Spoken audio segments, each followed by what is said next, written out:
ఉన్న బంగారాన్ని విడిపించి ఆ రోజు ఆన్లైన్ రేటుకే మేము కొంటాం. Sharma gold company.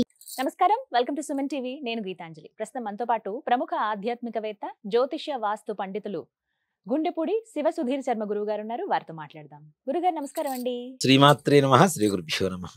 పౌర్ణమి, అమావాస్య అయితే సాధారణంగా చెబుతూ ఉంటారు. పౌర్ణమి అంటే చాలా ప్రత్యేకమైన రోజు. ఆ రోజు ఏమైనా పనులు చేసుకోవటం, దైవారాధన కూర్చోవడం, అమ్మవారికి పూజించడం చేస్తారు.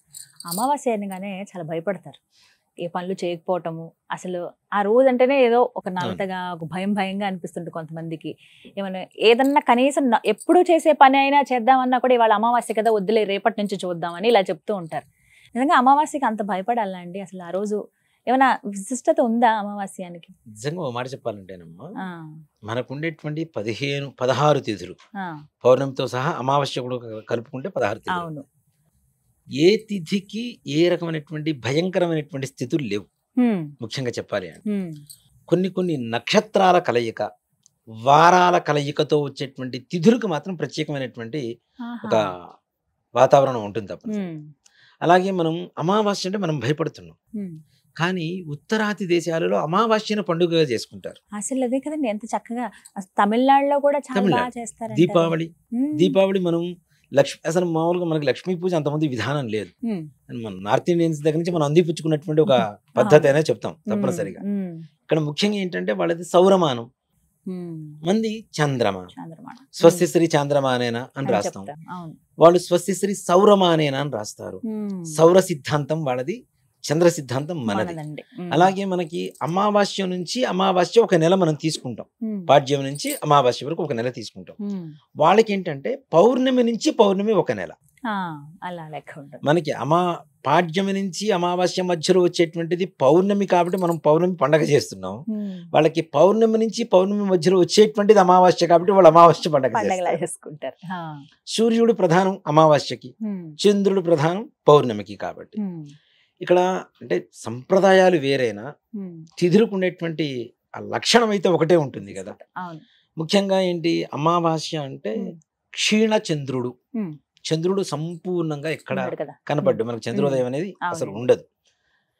మానసికమైనటువంటి ప్రశాంతతలో ఒక్కసారి మనం గమనించుకోగలిగితే, అమావాస్య వెళ్ళిన పాడ్యమి నుంచి పౌర్ణమి వరకు ప్రతి ఒక్క మనిషి మానసిక స్థితి కొంతవరకు ఉన్నతంగా పెరుగుతూ ఉంటుంది, ప్రశాంతత కూడా.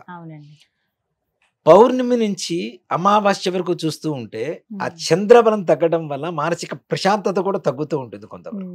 అంటే చిన్న వాటికి కూడా తొందరగా రియాక్ట్ అవటం, టెన్షన్ పడిపోవటం, ఇలాంటివన్నీ కూడా జరుగుతూ ఉంటాయి. అంటే చంద్రమా మనసే జాతః, చంద్రుడు మనస్సు మీద ప్రభావాన్ని చూపిస్తాడు కాబట్టి క్షీణచంద్రుడి దగ్గర వచ్చినప్పుడు టెన్షన్ పెరగడం, పూర్ణచంద్రుడు అయినప్పుడు మనం చూడండి ఎన్ని బాధలున్నా చంద్రుడు పౌర్ణమి రోజున చంద్రుడిని చూస్తే ఎక్కడ లేని ఆనందం కలుగుతుంది, ఎక్కడ లేని ఆనందం కలుగుతుంది. రిలాక్స్, అసలు ప్రశాంతమైనటువంటి వాతావరణం కలుగుతుంది. అంటే చంద్రుడిలో ఉండేటువంటి గొప్పతనం అది.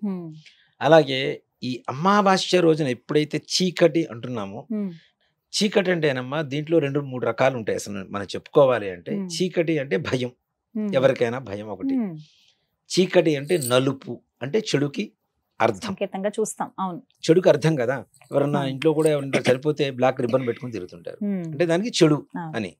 అలాగే మనం అందరికి వాడుక భాషలో చెప్పాలంటే శని.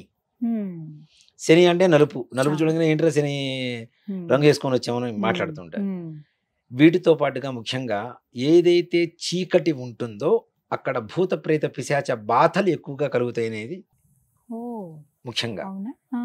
అంతే కదా, చీకటి ఎక్కడ ఉంటే అక్కడ చెడు ఎక్కువగా ప్రబలుతూ ఉంటుంది. అట్లాగే నేను అనుకునేటువంటిది ఏంటంటే, చీకటి అనేది ఎప్పుడు ఉంటుంది మన మనసులో. మనలో 6 శత్రువులు ఉంటారు, వీళ్ళు నశింపజేస్తే మనకి ఎదురుగా కనబడే శత్రువులు ఎవరు ఉండరు. ఫిజికల్ గా ఎక్కడ శత్రువులు కనపడరు కదా. ఈ హర్షడ్ వర్గాలు ఏవైతే కామక్రోధలో మనమాత్సర్యాలు ఉన్నాయో, ఇవి పోతే అసలు మనకి ఎక్కడ శత్రువులు కనపడరు. కానీ మనం ఎంతసేపటికి ఏంటంటే బయట కనబడేటువంటి శత్రువులనే వెతుకుతూ ఉంటాం కదా. ఇలాంటి సమయాల్లో నిజంగా చెప్పాలి అంటే, ఇప్పుడున్నటువంటి నాడు కావచ్చు, పూర్వకాలంలో ఉన్నటువంటి పద్ధతి నుంచి కూడా తీసుకుంటే, అమావాస్య రోజున ఎక్కువగా చెడు ప్రబలుతూ ఉంటుంది. అదే రోజున పితృదేవతల దినం కూడా చెప్తూ ఉంటాం. ప్రతి అమావాస్య పితృదేవతలకు తప్పనిసరిగా తర్పణ విధి చేయవలసింది ఎవరైనా. అంటే ఏ అమావాస్య అయినా అసలు నిత్యం పితృతర్పణం ఉందమ్మా. మన హిందూ ధర్మంలో నిత్యం పితృతర్పణం యమతర్పణం ఉంటుంది. దాంట్లో ఏమాత్రం కూడా సంశయం లేదు. అందుకని బ్రహ్మయజ్ఞం అనేటువంటి ఒక కార్యక్రమం ఉంటుంది. సంధ్యావందనం చేస్తుంటాం కదా, సంధ్యావందనం, బ్రహ్మయజ్ఞం, అగ్ని కార్యం. ఈ బ్రహ్మయజ్ఞంలో తప్పనిసరిగా పితృతర్పణం ఉంటుంది, యమతర్పణం ఉంటుంది. ఇవి నిత్యం చేయమనే కదా చెప్తుంది. కనీసం ఇన్ని రోజులు చేయలేకపోతే ఒక అమావాస్య రోజున కనీసం పితృదేవతలు ఎదురు చూస్తూ ఉంటారు. కాబట్టి కొడుకై పుట్టినందుకు అపుత్రస్య గతిర్ నాస్తి అని చెప్పి శాస్త్రం చెప్తుంది. కొడుకును కోరుకునే దేనికోసం? వీళ్ళు వదిలే ఆ నువ్వుల నీళ్ల కోసం మాత్రమే కొడుకును కోరుకుంటున్నారు. అది కూడా చేయకపోతే వృధా కదా మనకి. కాబట్టి పితృతర్పణం అనేది తప్పనిసరిగా చేయకపోతే పితృదేవతలు ఎవరైతే ఉంటారో వీళ్ళ ఆత్మ ఘోష వీళ్ళ వంశం మీద పట్టడానికి ఎక్కువగా అవకాశం. ఇప్పుడు నేనున్నాను, మా ఇంటికి వెళ్ళాను, నాకు ఆకలేస్తుంది, సమయం అయింది, నాకు అన్నం పెట్టకపోతే బాధేస్తుందా? అలాగే మన వంశానికి సంబంధించినటువంటి దేవతలు వాళ్ళని ఆ సమయానికి నువ్వు ఇచ్చేటువంటి తర్పణం కోసం ఎదురు చూస్తుంటే వాళ్ళని అసంతృప్తిగా అక్కడే ఉంచేస్తూ ఉంటే, ఇవ్వవలసింది ఇవ్వకుండా గౌరవం ఇవ్వకపోతే వాళ్ళకి బాధేస్తుంటుంది. దానివల్ల వంశం మీద ఎక్కువగా ఎఫెక్ట్ పడుతూ ఉంటుంది. మన సంతానాభివృద్ధి, వంశాభివృద్ధి జరగాలంటే ప్రతి అమావాస్య రోజున తప్పనిసరిగా పితృతర్పణం అనేది వదిలిపెట్టవలసిందే. తప్పనిసరిగా విధిగా అమావాస్య రోజు ఆచరించాల్సింది ఇది అంటూ ఏమైనా ఉన్నాయండి? తప్పనిసరిగా అమ్మ, తలంటు స్నానాలు చేయకూడదు. తలంటు స్నానం, తల స్నానం కాదు, తలంటు స్నానం. అంటే తల స్నానం అంటే ఏం చేస్తాం? నీళ్లు పోసుకుంటాం. తలంటు స్నానం అంటే చక్కగా సున్ని పిండి పెట్టుకొని ఒంటి నిండా కుంకుడుకాయలు పెట్టి మనకి తలకి నూనె పెట్టేసి చక్కగా మర్దన చేసి చేస్తాం కదా, అలాంటి తలంటు స్నానం పనికి రాదు. తల స్నానం మాత్రమే చేయాలి. ఎందుకంటే ముఖ్యంగా దేవతా కార్యాలకు మనం తల స్నానం అనేది ఎంత పవిత్రంగా చూస్తున్నామో పితృకార్యాలకు కూడా అంతే. తప్పనిసరిగా పితృకార్యాలకి మనం తల స్నానమే చేయాలి తప్పితే తలంటు స్నానం అనేది పనికిరాదు, ఓ మాట చెప్పాలంటే. అలాగే ఈ పితృకార్యాలు ఏవైతే ఉన్నాయో పితృతర్పణాలు వదలాలి. ముఖ్యంగా ఆడవాళ్ళు బయటికి వెళ్ళేటప్పుడు పొరపాటున ఎవరైనా అమావాస్య రోజున పుట్టినరోజు వచ్చింది, మరి నేను చేయకుండా ఎలా ఉంటాను? తలంటు స్నానం చేయకుండా ఎలా ఉంటాను? చేయాలి కదా. అలా ఆడవాళ్ళు బయటికి వెళ్ళేటప్పుడు ఈ జుట్టు విరబోసుకుని వెళ్తుంటారు, అలా అస్సలు అమావాస్య రోజు వెళ్ళకూడదు. అలాగే కనీసం వెళ్లాల్సిన పరిస్థితి వస్తే చక్కగా జడ వేసుకొని కనీసం మాడున కొద్దిగానే నూనె పూసుకొని వెళ్ళాలి. పూర్వకాలంలో ఎందుకు చెప్తారు? కొద్దిగా తీసి ఇట్లా పూసేవాళ్ళు నెత్తిన. ఎందుకు అంటే ఏవైతే విరబూసుకొని లేదంటే అంటే ఒక ఆకర్షణ కలిగినటువంటి కురులు కనపడుతూ ఉంటాయో ఎక్కువగా ఈ భూత ప్రేత పిశాచాలు ఏవైతే ఉంటాయో వాటి ద్వారా ఆవహించడానికి అవకాశం ఎక్కువ కలుగుతుంది. అందుకనే కాలులోనేమో నల్లటి బొట్టు పెడతారు, అరికాలులో నల్లటి బొట్టు పెడతారు. మనకి పిల్లలు కూడా చూడండి, పుట్టినప్పుడు పడుకున్న తర్వాత తలస్నానం చేయగానే వెంటనే వాళ్ళకి అరికాలు బొట్టు పెడతారు, ఇక్కడ దిష్టి చుక్క పెడుతూ ఉంటారు. ఇది దిష్టికి, ఇదేమో భూత ప్రేత పిశాచాలు. కాళ్ళ ద్వారా శిరస్సు ద్వారానే మనకి ఎక్కువగా ఆవాహన జరగడానికి అవకాశం ఉంటుంది. కాబట్టి అలాంటివి ఆవాహన కాకుండా మన జోలికి రాకుండా ఉండేందుకు ముఖ్యంగా ఆడవాళ్ళు చేయవలసినటువంటి జాగ్రత్తలు ఇవి. తప్పనిసరిగా అమావాస్య రోజున ఏ సమయంలో మిట్ట మధ్యాహ్న సమయంలో వెళ్తే తప్పనిసరిగా ఇలాంటివి ఎక్కువ జరుగుతూ ఉంటాయి. అంటే ఇలాంటివి ఉన్నాయా ఇలాంటి సైంటిఫిక్ రోజుల్లో కూడా అంటే మీరు కొన్ని చోట్లకి వెళ్తే కనపడుతూ ఉంటారు తప్పనిసరిగా. ఇప్పుడు స్ప్లిట్ పర్సనాలిటీ అని చెబుతుంటాం కదా, అపరిచితుడు. మనిషి కనపడేది మనవాడు, మాట్లాడేటువంటి భాష వేరే ఉంటుంది, వాళ్ళ అంటే వాళ్ళ బిహేవియర్ వేరే ఉంటుంది. ఎలా ఉంటుంది మరి? స్ప్లిట్ పర్సనాలిటీసే. అంతే కదా. నేను ఒక ఉదాహరణ కూడా చెప్తాను. మాకు తెలిసిన మా బంధువుల అమ్మాయి అందరు కూర్చొని ఒక చోట కూర్చొని మాట్లాడుకుంటూ ఉన్నారు. ఒక ముస్లిం అతను చనిపోయాడు ఆ ఊర్లో, అతను తీసుకుని వెళ్తూ ఉన్నారు. ఈ ఆడపిల్లలందరూ మాట్లాడుకునేటప్పుడు పెళ్లి వయసు అమ్మాయిది, ఏం మాట్లాడుకుంటారు? నీకు ఎవరంటే ఇష్టం, నువ్వు ఎవరిని పెళ్లి చేసుకుంటే ఇట్లా మాట్లాడుకుంటూ ఉన్నారు. ఇది నిజంగా జరిగింది, యథార్థ గాథ. మాట్లాడుకుంటూ ఉంటే ఆ చచ్చిపోయిన వాడే నా మొగుడు అంది. ఈ అమ్మాయి ఏదో తమాషాగా. కొన్ని రోజుల తర్వాత చూస్తే ఈ అమ్మాయి సరిగా మాట్లాడమే సరిగా ఉండదు. ఈ అమ్మాయికి పెద్దగా చదువుకోలేదు, మొత్తం ఉర్దూలోనే మాట్లాడుతుంది. అమ్మో. దాదాపు అమ్మాయికి నయం చేయడానికి 21 రోజు పట్టింది నా దగ్గర తీసుకొస్తాను. ఇప్పుడు కాదు, ఇది 90s లో జరిగిన స్టోరీ నేను చెప్తున్నా. ఎట్లా నయం చేశారండి? మొత్తం ఆంజనేయ స్వామి వారి మంజు సూక్త పారాయణ చేస్తూ, సున్నాల పన్నం పారాయణ చేస్తూ, స్వామివారికి ప్రదక్షిణాలు చేస్తూ అట్లా 21 రోజు చేస్తే అప్పుడు కొంత అమ్మాయి ఎలా అంటే, నేను భజన హనుమాన్ చాలీసా, నేను స్వామివారి దీక్ష తీసుకున్నాను, హనుమత్ దీక్ష తీసుకున్నాను, ఇంట్లో హనుమాన్ చాలీసా భజన చేయిస్తున్నాం. అమ్మాయి వచ్చి కూర్చుంది. కూర్చున్న తర్వాత గయ్యి గయ్యమని లేచేసింది. నేను ఇప్పుడు ఒక దేవాలయంలో చేస్తూ ఉండేవాడిని. తీసుకెళ్ళి లోపల పడేసి తాళం వేసేసా బయట నుంచి. లోపల నుంచి మొత్తం ఉర్దూలో మాట్లాడుతుంది గట్టి గట్టిగా. అమ్మాయి వాయిస్ వేరు, అక్కడ మాట్లాడుతున్న వాయిస్ వేరు, అసలు అమ్మాయి ప్రవర్తన వేరు. ఇక మొత్తం ఆ విధంగా మాట్లాడుతుంటే అర్థమైపోయింది ఏంటి విషయం ఏంటి అనేది. కనుక్కుంటే వాళ్ళ తల్లిదండ్రులు కనుక్కుంటే ఇది చెప్తే, అంటే చెప్తున్నా ఇలాంటివి లేవు అని చెప్పడానికి ఎక్కడ ఛాన్స్ లేదు. దేవుడు ఉన్నాడు కదా, దయ్యం ఉంటుంది.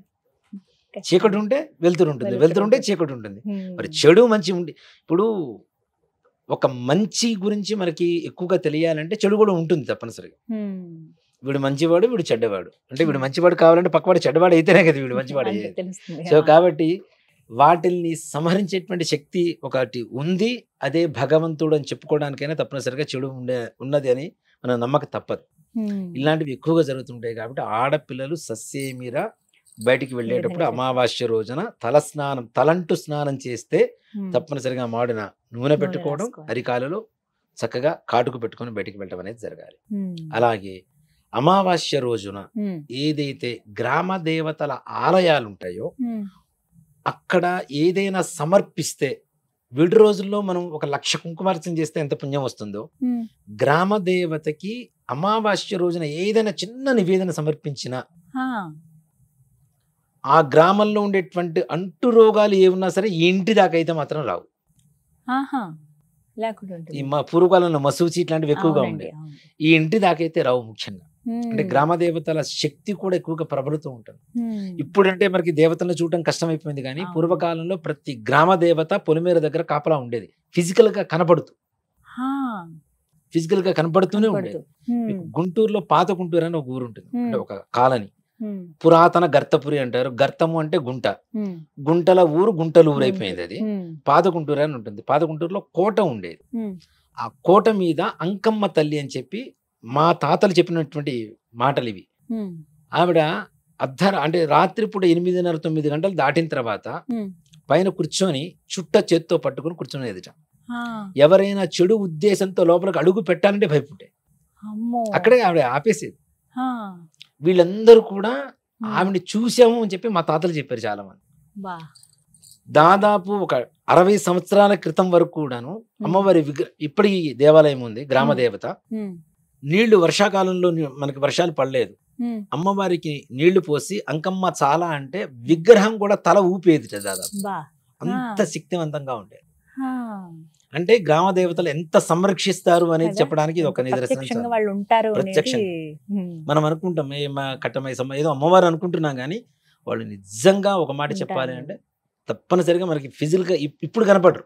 ఇప్పుడు మనకున్నటువంటి మానసిక స్థితికి, మనకుండేటువంటి ఈ తక్కువ స్థాయిలో ఉండేటువంటి భక్తికి కనబడేటువంటి పరిస్థితులు కావు. కనబడితే తీసుకెళ్ళి మనం కూడా ఇంట్లో కట్టేసి కూర్చోబెట్టుకుంటాం ఇప్పుడు. కాబట్టి పూర్వకాలంలో అంత శక్తివంతంగా గ్రామ దేవతలు ఉండేవాళ్ళు. గ్రామ దేవతలకి తప్పనిసరిగా నిజంగా అమావాస్య రోజున పెట్టాలి అనుకుంటే పేలాల పిండి పెడితే ఇంకా శుభ సూచకం. అవునండి. ఎప్పుడు మనకి ఆ రోజున అమావాస్య ఉన్న రోజున మనం పేలాల పండుగ అని చెప్పి ఒకసారి చేస్తాం, కానీ ప్రతి అమావాస్యకి కూడాను పేలాలతో తయారు చేసినటువంటి, చూడండి ఎక్కడైనా మీరు పేలాలు ఇంట్లో వేస్తే, ఇల్లు డోరు వేసేస్తే ఒక 10 రోజులు తీయలేదనుకోండి, తప్పనిసరిగా అక్కడ ఆత్మ ఆవాహన అవ్వవలసిందే. అవునా? పేలాల కోసమే వస్తాయి. అందుకనే హోమాలు అవి చేసిన తర్వాత కూడా పేలాలు హోమాలు వేసిన తర్వాత తప్పనిసరిగా ముందు క్లీన్ చేయిస్తాం అక్కడ. దేనికంటే ఒక 10 రోజులు డోరు వేసేస్తే చాలు, చీకటిగా ఉంది అంటే తప్పనిసరిగా అక్కడ ఒక నెగిటివ్ వైబ్స్ వచ్చేస్తుంటాయి. అందుకని పేలాల పిండి గ్రామ దేవతకి ఇవ్వడం ద్వారా ఈ భూత ప్రేత పిశాచ బాధలు మనకు తొలగిపోతాయని చెప్పి శాస్త్రం చెప్తుంది. కాబట్టి పేలాల పిండి గ్రామ దేవతలకు ఇవ్వడం కూడా మంచిది. ఈ విధంగా ఉదయం సాయంత్రం దీపారాధన. చీకటి అంటేనే మనం చూడ అనుకుంటున్నాం కాబట్టి ప్రొద్దున దీపారాధన చేయాలి. సాయంకాలం తప్పనిసరిగా సంధ్యాదీపం వెలిగిస్తే ఈ దీపానికి ఉండేటువంటి కాంతి వెలుగులో భూతప్రేత పిశాచాలు వెళ్ళిపోతాయి. అలాగే మన మనస్సులో ఉండేటువంటి భూతప్రేత పిశాచాలు కూడా తప్పనిసరిగా వెళ్ళిపోతాయి. ఇప్పుడు ఏదైనా పూజ చేస్తామమ్మా, మనం పూజ చేసినప్పుడు కూడా ఉత్తిష్టంతో భూత పిశాచ అని చెప్పి అక్షర వాసన చూసి వెనక్కి వేసుకుంటాం కదా, వెనక్కి వేసుకుంటాం. ఎందుకు వేసుకుంటాం అనేది కూడా మనం తొందరగా ఆలోచించాం. అక్కడ మంత్రం కూడా ఏం చెబుతుంది, ఉత్తిష్టంతు లేవమని. ఎవరిని? భూత పిశాచాహ ఏతే భూమి భారకాహ. ఎక్కడనే అక్షతలు వేసాను అక్కడి నుంచి ఎందుకోసం? ఏతేషాం, ఎందుకోసం? బ్రహ్మకర్మ సమారభే, నేను బ్రహ్మకర్మను చేస్తున్నాను కాబట్టి అక్కడి నుంచి వెళ్ళిపోండి. వెళ్ళండి. దాని అర్థం ఏంటంటే మన మనసులో ఉండేటువంటి చెడు ఆలోచనలు వెళ్ళిపోమని. అలాగే మన వెనక కూర్చున్న వాళ్ళు ఏదైనా మాట్లాడుకుంటున్నా అవి మన చెవుల దాకా, మన మనస్సు దాకా రాకుండా ఉండేందుకు ఇవే భూత ప్రేత పిశాచాలు, కాబట్టి ఇవి వెళ్ళిపోవాలని చెప్పి మనం అక్షతలు వేస్తాం అక్కడ. అంటే అయ్యో అమ్మా, ఇంత ఇది ఉన్నటువంటి దాన్ని మనం తెలుసుకోకుండా ముందుకు వెళ్తున్నాం అంతే. ఏదో చేస్తున్నారంటే ముక్కు మూసుకోమంటే ముక్కు మూసుకుంటున్నారు అంతే. ముక్కు పట్టుకో, ముక్కు మూసుకో, ఈ రెండే చెబుతున్నారు. ఇవన్నీ మనం ఒక్కడొక్కడు చేసుకుంటూ వెళ్దాం తప్పనిసరిగా. చాలా ప్రమాదమైనటువంటి విషయాలు కాబట్టి మొత్తంగా అమావాస్య రోజు ప్రతి ఒక్కరు విధిగా పాటించవలసినవి అయితే ఇవి. పితృతర్పణం తప్పనిసరిగా చేయండి. వంశంలో బాధ అనేటువంటిది లేకుండా చేస్తాడు పితృదేవతలు అయితే తప్పనిసరిగా. శ్రీమాత్రే నమః, శ్రీ గురుభ్యో నమః. మన వంశ పరంపరగా వస్తున్నటువంటి అనేక రకాల దోషాలలో ముఖ్యంగా పితృదోషం, స్త్రీ శాపం, ఈ శాపాల వల్ల, దోషాల వల్ల భవిష్యత్తులో ఉండేటువంటి తరాలకి ఏవైతే ఇబ్బందులు కలుగు చేస్తూ ఉంటాయో, సంతానం, వివాహం, అనారోగ్యం, అలాగే ఆర్థిక సమస్యలు, రుణబాధలు, వ్యాపారం, ఉద్యోగం, ఇలా చెప్పుకుంటూ పోతే ప్రపంచంలో ఉండేటువంటి సమస్త బాధలకు కారణమయ్యేటువంటి ఈ పితృదోష, స్త్రీశాప నివారణం కోసం ఒక్కటే ఒక పూజా కార్యక్రమం ఉంటుంది. అది కూడాను గోకర్ణంలో ఉండేటువంటి మోక్షనారాయణ బలి అనేటువంటి ఒక పూజా కార్యక్రమం. ఈ కార్యక్రమాన్ని చేయించుకోవడానికి చాలామంది సంకల్పం చేస్తూ ఉంటారు. గోకర్ణం వరకు వెళ్ళి కూడా చేయించుకోలేక వెనుతిరిగి వచ్చినటువంటి వ్యక్తులు కూడా కొంతమంది ఉంటారు. ఇలా కాదు, మనం ఎన్నిసార్లు ప్రయత్నం చేస్తున్నా అవ్వటలేదు అనుకునేటువంటి పరిస్థితుల్లో కూడాను రేపు అంటే నవంబర్ 24వ తారీఖు కొత్తపేట నుంచి, హైదరాబాద్ కొత్తపేట నుంచి ఒక యాత్ర బస్సు ప్రయాణం ప్రారంభమవుతుంది. మధ్యాహ్నం 1 గంట దగ్గర నుంచి. ఎవరైనా మీకుండేటువంటి సమస్త బాధా నివృత్తి కోసం, ఈ స్త్రీ శాప పితృదోష నివారణం కోసం గోకర్ణంలో మోక్షనారాయణ బలి చేయించుకోవాలి అనుకునేటువంటి ప్రతి ఒక్కరు కూడాను ముందుగా మీ యొక్క వివరాలు నమోదు చేసుకోండి. తప్పనిసరిగా ఈ యొక్క కార్యక్రమంలో పాల్గొనండి. పితృదేవతల పరిపూర్ణమైనటువంటి అనుగ్రహంతో వంశాభివృద్ధి, ధనాభివృద్ధి, అలాగే ఆరోగ్యాభివృద్ధి కలిగి తరించండి. చక్కగా వివరించారు గురుగారు. నమస్కారం. శ్రీమాత్రే నమః, శ్రీ గురుభ్యో నమః.